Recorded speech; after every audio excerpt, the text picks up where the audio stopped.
All right, good morning. Welcome everyone to today's class. And as you know, my name is Ezekiel Lugu from University of Ghana, a level 400 student offering BSc Mathematics education. So as usual, we'll be using GeoGebra to teach mathematics just to make the concepts clear for our students.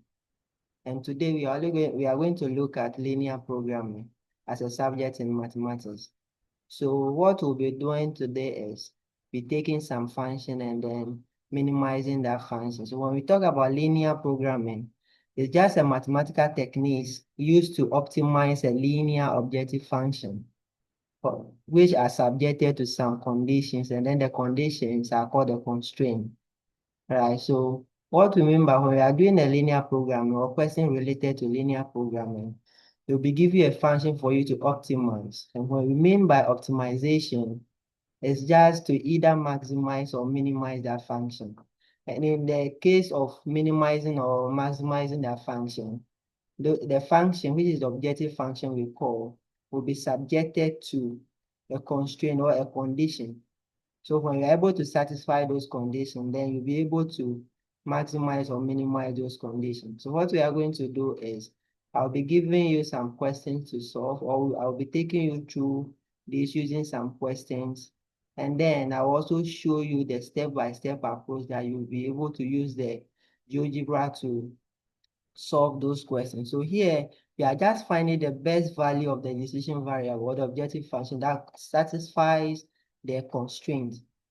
What I mean in summary is that linear programming helps us to make decisions, right? So in making this decision, we are either maximizing or minimizing, right, a function. And these functions, as I said earlier, are subjected to some conditions, right? So I will take you straight to the question, and then we'll see how to solve that question. Right, so this is the question that we'll be talking about. A small workshop produce a wooden table and chairs.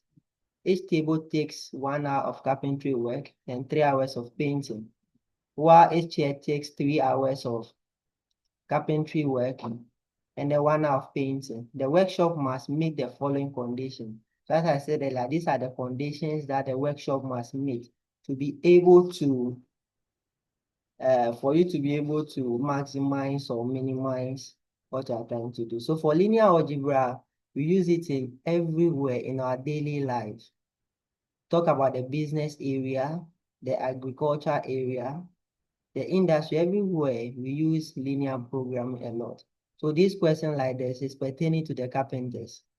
When they are designing a table and a chair, you see their carpentry work, and then after doing the carpentry work, there's a need for painting. So basically, this question is what we are going to do. So these are the conditions. The first condition is they must produce at least 2 items in total to meet the daily minimum quota. And also the total carpentry time available per day is 12 hours. That of painting per day is 12 hours. And they cannot produce a negative number of tables and chairs. And also the cost to package and ship each table is 2 Ghana cedis, and that of a chair is 3 Ghana cedis. Now the question follows: how many tables and chairs should the workshop produce per day to minimize the shipping cost? And what is the minimum cost? Right. So that's what the question that we are going to solve. So the first thing we have to do is for you to be able to use linear algebra or to use the algebra to do it, you must first get objective functions and also to be able to get your constraint variables or your constraint values. And then they are not given in the question straight. So we are now going to deduce all these things from the question. Now, we are going to do something here. I'll move on to my whiteboard, and then we'll see what to do there. Good.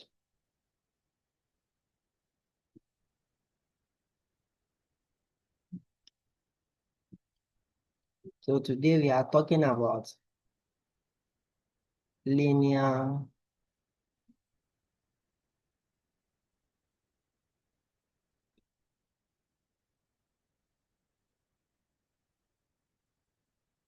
So the first thing we are going to do, our work here basically is to deduce a distance from. So the question says a small workshop produce wooden table. So the first thing we have to do is we have to represent that table and then the chair with a variable. So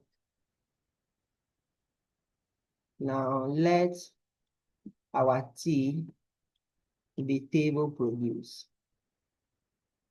Table produce. And then our C be equal to chair. C be equal to chair. Or chairs produce. Table produce. And then each table takes 1 hour of carpentry work and 3 hours of painting, while each chair takes 3 hours of carpentry and 1 hour of painting. The workshop must meet the following conditions. Good. So, and then we are in the question, we are minimizing the cost, or how many tables and chairs should the workshop produce per day to minimize the shipping cost, and what is the minimum cost? So the first thing, as we represent this, so let S be equal to the total cost. The total cost of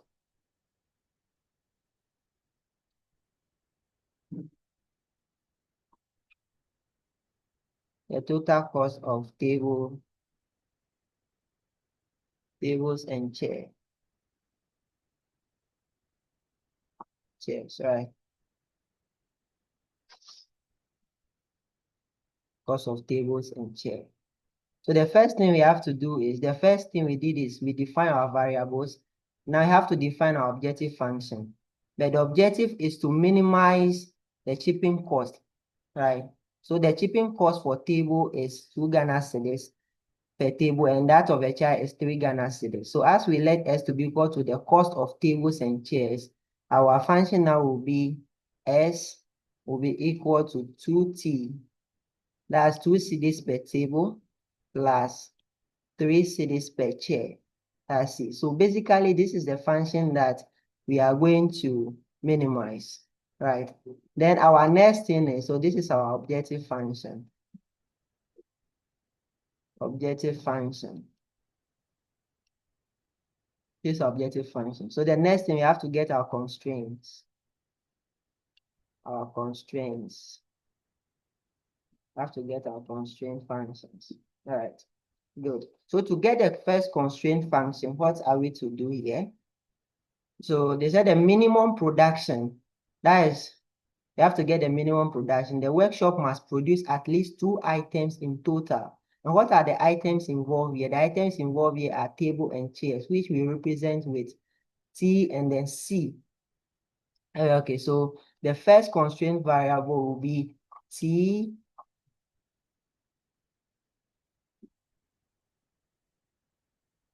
First constraint variable will be T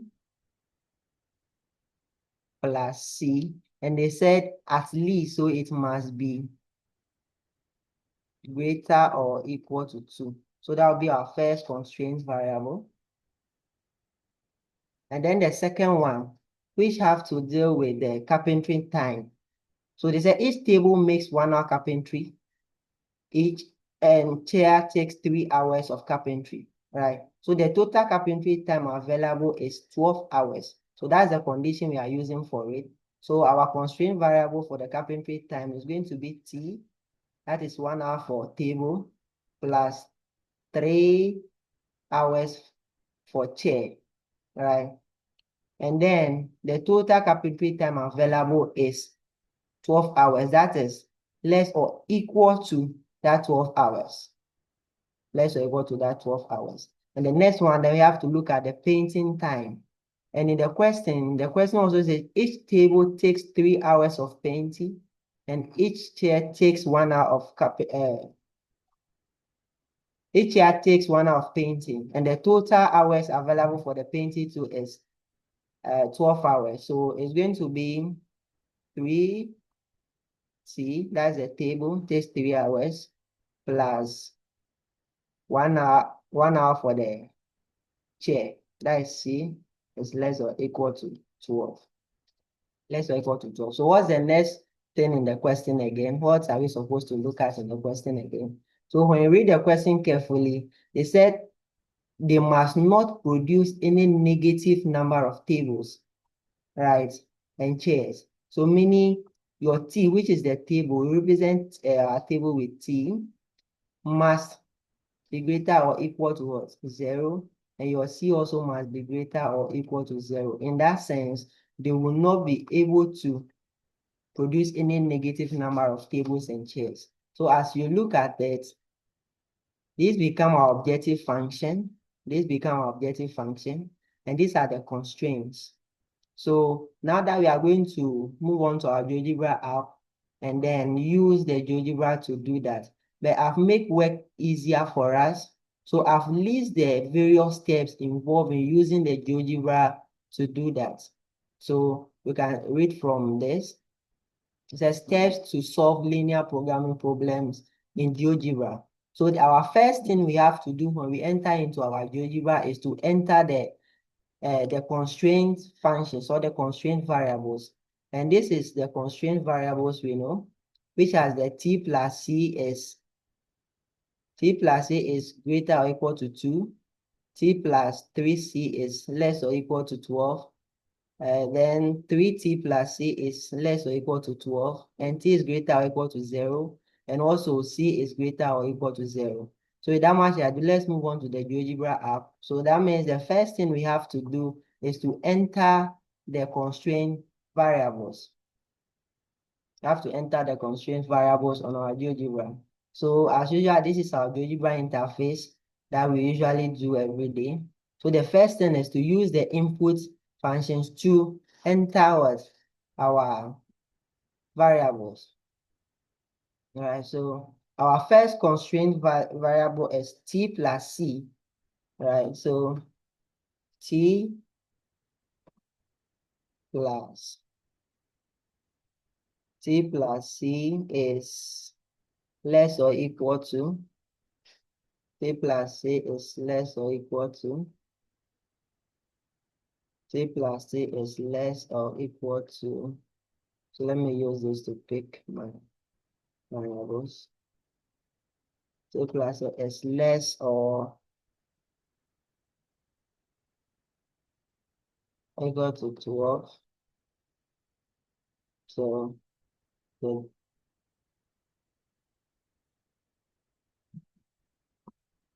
okay, so GeoGebra does not recognize this T and C. So let's represent our T. Now let our T be equal to X and our C be equal to Y, right? So now our functions in total become that the constraint become X plus Y is greater than or equal to 2. Then X plus 3Y is less or equal to 12. Then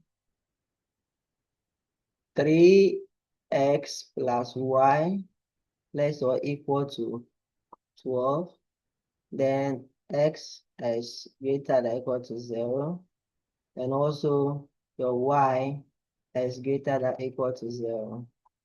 The same applies to our objective function, which is also equal to, will also be equal to x equal to 2x plus 3y. So GeoGebra does not recognize the variable, that's T and C. So we are using T to be X and our C to be Y so that we can enter into it on our GeoGebra function. Good. Now let's go to our GeoGebra interface. Now we are representing this T with X and then our C with Y. Good. So anytime it's given like this, it's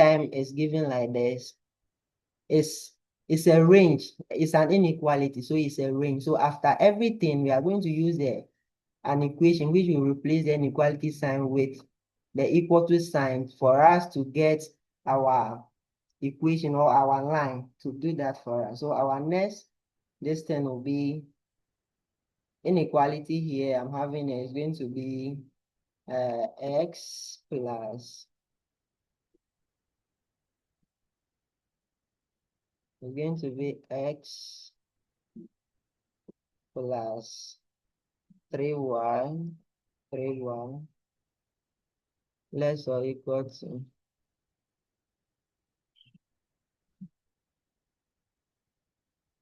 going to be 12. So we enter. Then the next one is going to be 3x, 3x plus y less or equal to less or equal to 12. We enter. The next one is going to be x greater or equal to x greater or equal to 0. Then we enter. Then y the same greater or equal to, so y greater or equal to 0. Let's see, fine. So the next step on the worksheet here is saying that you need to what? Enter their corresponding equation. So that's the next thing we are going to do. We are going to enter their corresponding equation. So the first one is going to be x. That's the first one. X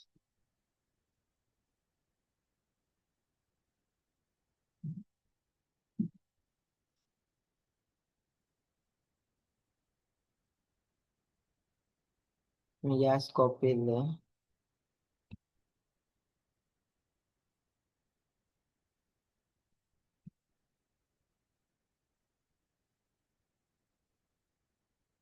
So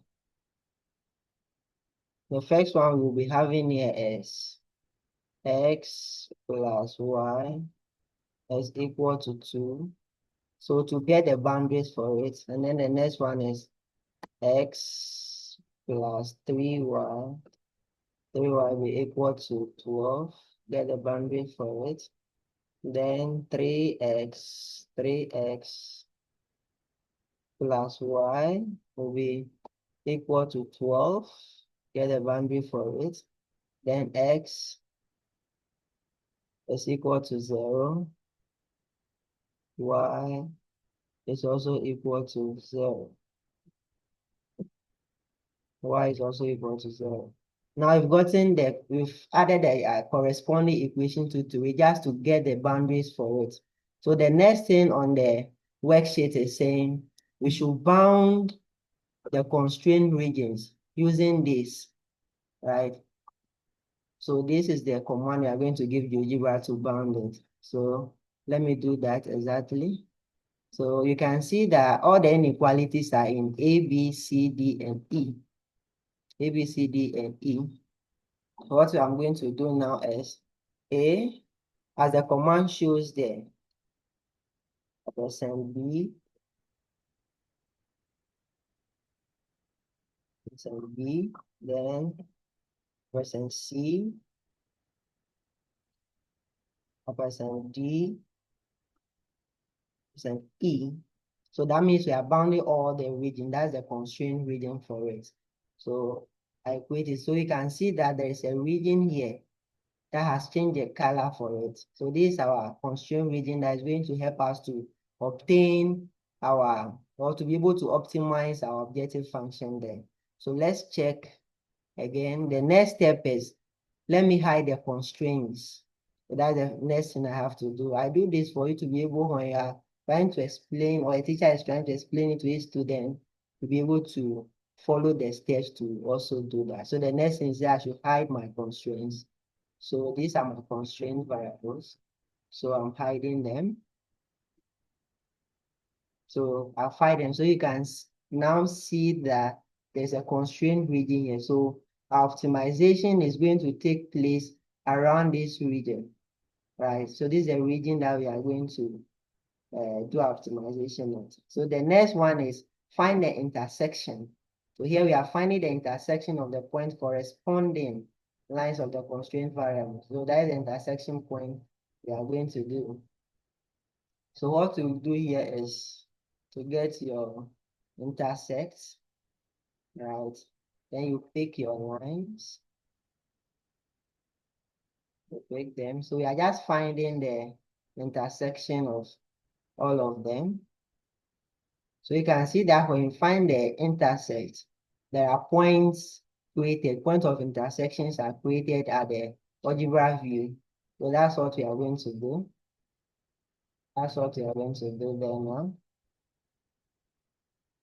Good. So we are done with that. So you can see we are done. We are having points A, B, C, D, and E. So these are points of intersection that we are going to use for the optimization.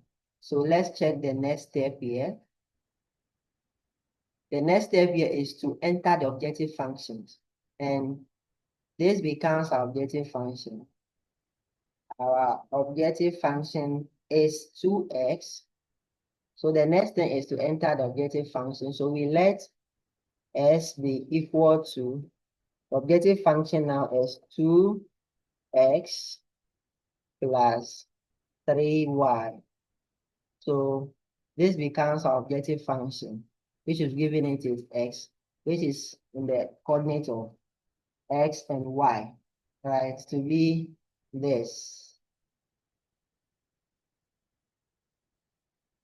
Good. This objective function here, that's 2x plus 3y. So the next step we have to do is to evaluate the objective function. So what we are going to do is we are going to evaluate this objective function, which is 2x plus 3y, at the various points of intersection, that is A, B, C, D, and E. So that's what we are going to do. So to do that, we just enter into it. Our function is S, and our various points, capital S. Our various points is A, B, C, D, and E. And these are points A, B, C, D, and E. They are all in coordinates as the X. So we are just going to evaluate all those points there. We're going to evaluate that. So to do that, my point here is point A. So I'll just click it. I'll do that for all. So you can see that when I evaluate the A, I had H to be equal to 6. And then I have to do it for all. So X then B, then I equate it. I'll do it for all S. For the C, I equate it. S. For the D, I also do that. Now S for the E, I also do that. So that's what you need to do. We've now evaluated them, right? Now you can see the values at the algebra view. Now you can see the value at the algebra view here. So what the question is telling us is, let's now check the question. The question says, how many tables and chairs should the workshop produce per day to minimize the shipping cost, and what is that minimum cost, right? So what they are trying to tell us is at which point at which point are we getting the minimum value here? So you can see that the least point here is the least point here we are having I, which is 4, and it corresponds to 2, 0, 2, 0.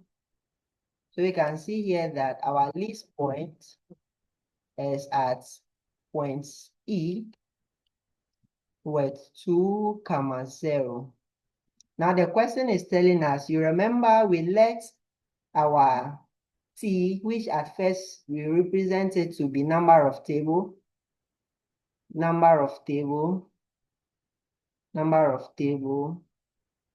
to be X. Are you okay with that? To be X, and then our C to be the number of chair to be y. Now, that's in our new equation, just to switch the variables that GeoGebra has understand. Now we get the minimum value to be 4 at the GeoGebra side. So let's go to the GeoGebra. So you can see that minimum value here is 4, which represents what? The x and y, that's point E, that is 2. That is this. So here now we can see that our table, which is T, is now 2. And then the chair here is now what? 0. So from the question or the result GeoGebra gave us, we have to interpret that and then answer the question, which the question says, maybe the question says, how many tables and chairs should the workshop produce? So the point now becomes, or the point of intersection, that is the E, which determines, or which is the point at which the minimum value occur, or the minimum value occur on GeoGebra, becomes our number of tables and chairs. So in this case, to answer that question, number of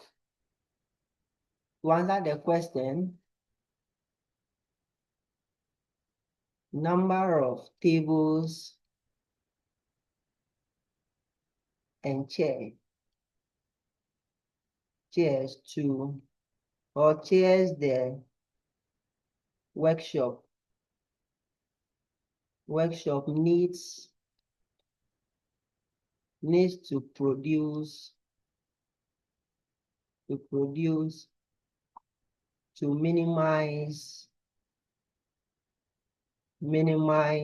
shipping costs. Shipping cost is 2 and 0 respectively. And we know that from GeoGebra at that point, the value, when after evaluating it, it's okay. And that's minimum cost. Minimum cost. And that minimum cost is 4 Ghana cedis. Right, so that's the interpretation of what GeoGebra has given us. So you can see that the minimum point at which optimization occurs is 2, 0, which is at point E. This is at this place, point E here. And then the value at that point is now 4. So the value becomes the minimum cost the workshop have to, or the minimum cost, or the minimum value, or the minimum amount that will cost the workshop in shipping the tables and chair, right? And then it happens when the workshop produces what? 2 tables and 0 chairs per day. Yeah, so this brings us to the end of that questions, right? So as usual, linear algebra, or sorry, linear programming is used in various fields. We can use it in our Greek field, we can use it in our industry, and everywhere, just to check our course of things and so many things. So this question I've shown you is a practical example of this. So in the video we did, I show you what linear programming is, how we use the linear programming, and then areas where we can use the linear programming, and how to solve those linear programmings using GeoGebra. And I've also listed the point for you to follow in solving this kind of question or related question using GeoGebra. So in our next lesson, we'll look at different other things. Yeah, so I thank you very much for giving me a listening ear, and I love you all. Bye bye.